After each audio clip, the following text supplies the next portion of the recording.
do a proper intro right here. Who's in the house? Let me do a proper intro right here. Who's in the house? John Corabi's in the house. John has a new. Michael Monroe got a little more love. Come on now, what's going on here? John Corabi has a new book out. Everybody, check it out. He looks great. Oh, sorry, John.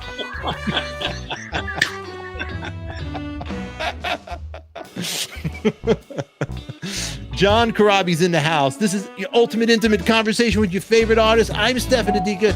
He's John Corabi, and it all starts now. Don't touch that dial.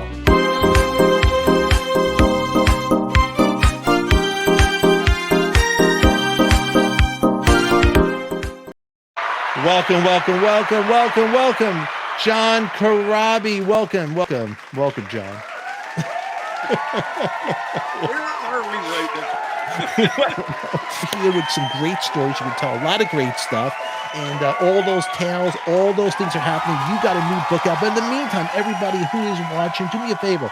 Subscribe, give me a thumbs up, and put your feedback in the comments down below. We'd love to hear what you have to say, and tell me what's your favorite John Corabi song, and who's your favorite John Corabi band, the bands that he's played in, and we're going to find all this out. Put it down below. John, the people want to know, so spill it. Tell us the gossip. Tell us the dirt, the rumors. We're addressing it today on the show. Are you ready? Okay, so we got that. You got no problems with Nikki Sixx. Nikki Sixx isn't, you got no problem. Andy McCoy has a little problem. I don't know if you watched that episode. Really. No, I'm personally, I'm good with Andy. Okay, you're good with Andy, but Andy McCoy, if you watched my episode, you could see, if you click right up above, you could watch that episode. Andy McCoy was very upset. You want to click on that to see that. But you addressed the issue with Andy McCoy coming at you with a cane, which is a great story. It's one of my favorites of a Corabi tale. You're like the Dean Martin of rock and roll. You got these great stories. You know, and I mean, I should have, my bank account blows, so at least I can get some stories out of it. I've been doing this for 40 years. You know what I mean? Trust me, it's the wrath of YouTube. You'll be lucky you could afford a can of tuna fish doing this route. Exactly. It's exactly. But these are great. These are fun stories. What else? What's another story we could come? A question that has the people. Anybody in there? You have one more question before we get out of here. We are the people show. This ain't. If they read the book, there's something in there that a lot of people. It's weird. One of the things that I've been getting quite a bit of feedback on when I was a kid, I actually had a run-in with a serial killer. Joe Kallinger, currently serving a life sentence for sex-related murder here at the State Hospital for the Criminally Insane. I'm a patient person, got a good listening ear, and try to help people. You're a patient with a good ear, and you try to help people. Yes. When you're not trying to murder them. Yes. Ooh. Yeah. Not like a Ted Bundy or anything like that, but this guy from Philadelphia, his name was Joseph Kallinger. And I got into a fist fight with one of his sons, and we beat the shit out of each other, and I kind of got the better of him. And, back in the day, you're East Coast guy, as they're, you're calling it a day, your friends are holding you back, and, you're like, fuck you, man. You ever come on my street again, I'll fucking kill you. So the problem of it is like 2 months later, they literally found his body, the kid. Yeah. They were breaking ground for a mall in Philadelphia called the Galleria. Yeah. They found the kid. When Kallinger's reign of terror ended, 3 were dead, including his 14-year-old son. You murdered your own son? Yes, I did. Why did you do that? He was a sacrifice. I was to murder 3 million people on planet Earth. And he was a sacrifice to see if I could murder one of my own. At the end of murdering all the people on Earth, I was going to murder my own family and then take my own life and become God. Well, I had to go to jail, not like arrested, but I was brought to this precinct in Philadelphia and sat there with my mother for 13 hours, 12 hours, like answering questions, showing me photos of Yeah. this kid dead. And as it turned out, his father was a serial killer with his other brother. And they basically killed their own brother and his son for the insurance money. And I kind of caught off kind of flack for it. But then as it turned out, this serial guy, this shoemaker guy wound up what they were doing is him and the other son would go around casing people's houses, and they would watch these homes, and these younger moms, like at home back in the 70s, and they would wait for the husband to leave, and then they would walk up to the door and go, gas company. And woman would go, oh yeah, come on in, blah, blah, blah, whatever. And then they would tie her up, rob them, and then the father would make the son rape whatever, and then he would kill the fucking chick. And it was like this whole big thing. Oh my God. Yeah, it's in the book. I was literally shitting myself because I'm like, I have no way of proving that I didn't kill this kid, but all the neighbors saw the fist fight and saw me say, I'm going to kill you. And then the kid turns up dead. And for the longest time, it was literally like 5 months, the cops kept coming back and asking me questions about this kid's death. And I'm like, dude, I don't know what the fuck to tell you. I got into a fight with him, but that was it. It was like we punched the shit out of each other, and he walked home. You know what I mean? Wow. So it was there's this whole thing, but there's a story in there about this serial killer called Joseph Kallinger. And it was funny, I didn't even know it, but I was telling my friend Paul the story, and then he came back and he goes, did you know that they wrote a book about this guy called The Shoemaker? And I'm like, I had no idea. You know what I mean? And he's like, yeah, there's a book called The Shoemaker about this Kallinger guy. He was nuts. And I tortured this fucking guy for years. Flaming bags of dog shit on his step and, whatever. Just let the air out of the tires of his car and whatever. So, yeah, that's my one story in the book that probably people don't know about me. I remember the book, The Shoemaker. And my mom was big into these books, and she had a copy of it. That is crazy. That's wow. So back being from back east, so I lived in a neighborhood where it was all these red brick 3-story row homes, and your wall was the next door neighbor's wall, and, but they were like long and narrow. And you'd have every door would have the carriage, the black carriage and horse. Yeah. Like Campbell soup. You walk in the front door, you could walk through the living room, through the kitchen, out the back door, through the backyard, and then there was another doorway to a street right behind your house. So there was a street in the front, street in the back. So if I walked out my back gate, walked out the gate, that was a street called I think it was Sterner Street or what? Yeah, Sterner. You walk out, and if I went to the right and up 3 houses and crossed the street, that was Joseph Kallinger's Shoemaker. That's where his shop was. Wow. So he was always like kind of just this weird, crazy, off dude. So we just fucked with him all the time. And it was like sport to us. And then the guy winds up being a fucking serial killer. Did you ever think he would be like? You thought he was off and odd, but did he look like serial killer? Or you looked at the type of guy you could take this guy anytime? No, it was like he looked off.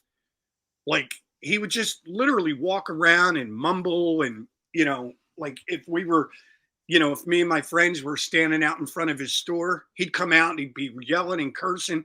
And he had one of these little Instamatic cameras, and he would take photos of us Oh, all the wow. time. Really? Yeah. And it was just like, fuck you, dude. You know, we're like 13, 12, 13, 14 years old. Fuck off, man. And so we just went, oh, yeah, okay, you want to play it like this? All right, great. You know, we go, my next door neighbor had 2 Great Danes. I'd fill the bag up with dog shit, roll it up, douse the bag with lighter fluid, stick it on his doorway, light it, knock on the door, run back into my yard. And he'd come out and he'd step and he'd be stomping to put the fire out and he'd get dog shit all Oh over. my God. Yeah. And it was like, we just did dumb shit like that to him. Oh my. And the guy wound up being a fucking serial killer. But he took pictures. So maybe in his house, he had probably pictures of people he was thinking, I'll get this guy one day. He was nuts. Do you ever feel violent? Yes, I do. What do you feel like doing? Killing people. You still feel like killing people? Yes.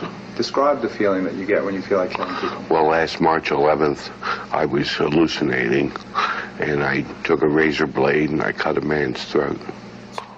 He literally tortured all of his kids. Like, he used to whip them. As soon as he had one daughter, that as soon as she got her period, like he used to like just take a hot spatula, put it on a flame and burn her legs, and like just crazy shit. He was nuts, certifiably lunatic. And wow. I got in trouble because they thought I killed his son. And it was actually the father and his other brother. They did it for insurance money. He had like a $50,000 insurance policy on his kid or some shit, whatever. And so I had to go to jail. Not like they didn't arrest me because they didn't really have any proof, but they brought me in. They showed me the pictures. My mom even said, do I need a lawyer? And they're like, no, but you might want to start looking for one and just have them ready. Because they were convinced that I did it. And I'm like, yeah, it was weird. So did you have a clue who did it, or did you think, or no? Not a clue. I mean, who would think? I mean, back then, dude, you're the 70s. Yeah. Like, you know, the fact that somebody that you knew died, that was one thing. But it's like the fact that it was like somebody you knew died at the hands of their own father. That's like, that was heavy shit. So here's his story. Joseph, is it how do you pronounce the last name? Kallinger? Kallinger, American serial killer who murdered 3 people, tortured 4 families. He committed later crimes with his 12-year-old son, Michael. Yep. And here, as a child, Kallinger. And so there was Michael, Jimmy, and Joey. And I used to hang out with all of them. They lived right around the corner from me. But he had daughters. And and he was fucking nuts. Now, Kallinger often rebelled against his teachers, and he was an adoptive parent, so he was adopted. He dreamed of being a playwright, and he played the part of Ebenezer Scrooge in the local it says WCA performance of A Christmas Carol in 9th grade. When he was 15, he began dating a girl named Hilda Bergman, whom he met at the theater, which he was allowed to visit on Saturdays. His parents told him not to see her, but he married her and had 2 children with her. She later left him because of domestic violence she suffered at his hands. She was hospitalized at St. Mary's on September 4th, 1957, due to severe headaches and loss of appetite, which doctors believed was a result of stress surrounding his divorce. Wow. Do you think he'd murder me, Joe? Yes. That's gruesome, Joe. That's horrible. Yes, it is. And you don't blame me if I say I hope you never get out of this place.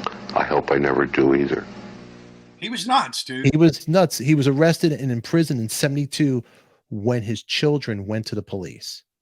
While in jail, he had scored an 82 on an IQ test, but he was diagnosed being paranoid schizophrenia. Wow. But look up the actual murder, the serial killer thing. Well, it says here 2 years later, one of his children, Joseph Jr., was found dead in an abandoned construction building. That was downtown in the gallery. Yes, they were breaking ground, and they were taking all these buildings down, and they were building a new indoor mall in downtown. Wow. And then 2 weeks after Kallinger took out a large life insurance policy on his sons, though Kallinger claimed that Joseph Jr. had run away from home, the insurance company, they thought it was foul play, It was refused to pay. Yeah, it was suspicious, refused to pay out the claim. So he led them to his arrest. No, so what happened was it was weird. It was the way it was tied in. Mm. He got caught first for the crime spree that him and his other son were on. And then they started running his picture in the paper, how they caught this guy that he had killed people in like Harrisburg and North Jersey and Maryland and like all this shit. And they ran his picture. And one of the guys that was working at the construction site, or the guys, they saw his picture in the paper and they're like, hey, ain't that the guy that used to come down here like early in the morning? And he would come down, he would go to this thing. He put his son's body in that pit. And then he would wait and he would go down there and go, oh, that's a really deep hole, because they were doing the foundation for the mall. So they would have to dig down like 3 stories. So he'd be sitting talking to the construction guys. Oh, it's a really deep hole. Did you ever find any bodies? And it was like, they didn't put 2 and 2 together. Yeah. But when they ran this story about him being a serial killer, the construction guys went, isn't that the guy that used to come down here all the time? Look at that's the guy. And they're like, yeah. So they reported it to the police because they had found a body at the mall. They said, this guy used to come down, and, so then the police put it together. Not only did he do this crime spree, but then they realized that he actually killed his own son for the insurance money, took his body, threw some rocks on top of it at this construction site, and then bailed. Do you know what I mean? Wow. And then they contacted me and they said, okay, you're off the hook. The father did it. You know what I mean? It was weird. The weirdest fucking thing. And then he actually killed some people when he was in prison as well. He slit another inmate's throat in prison. Wow. So while he was in prison, I think her name is Flora Schreiber, the author of the best-selling book Sybil, which you remember the movie with Sally Field. She interviewed him in jail in 1976, and the interview was based on a book on the case, which was published by Simon & Schuster under the title The Shoemaker. Wow. Yeah, he was nuts, dude. He used to tell people he was a butterfly. Yeah, and check this out. The book was later part of the Son of Sam lawsuit brought by one of the victims' families as Kallinger received royalties for the book. A judge awarded the family earnings from not only Kallinger, but Simon & Schuster as well, leaving the author nearly $100,000 in personal debt due to expenses of the book's research, including phone calls to him in prison, which totaled to $1,200 per month for several years. Pretty wild, huh? There's a lot of drama with this story. Yeah, it's pretty. It's funny because I am kind of a true crime guy. Whatever, I watch a lot of shit. I've never seen a story about that guy ever. I'm like, why would they not do? They do them on Bundy and they do them on this guy or that guy or whatever. Why would they not do one on Kallinger? That was John Corabi, and John Corabi and his book that's out now, Horseshoes and Hand Grenades. You could find all links down below in our description. Make sure you give us a thumbs up, subscribe, and take out those alligator arms and buy John's book. Help the guy out. He's a nice guy. I love him. You love him. Until then, everybody, we'll catch you all later. Who loves you, baby? We do.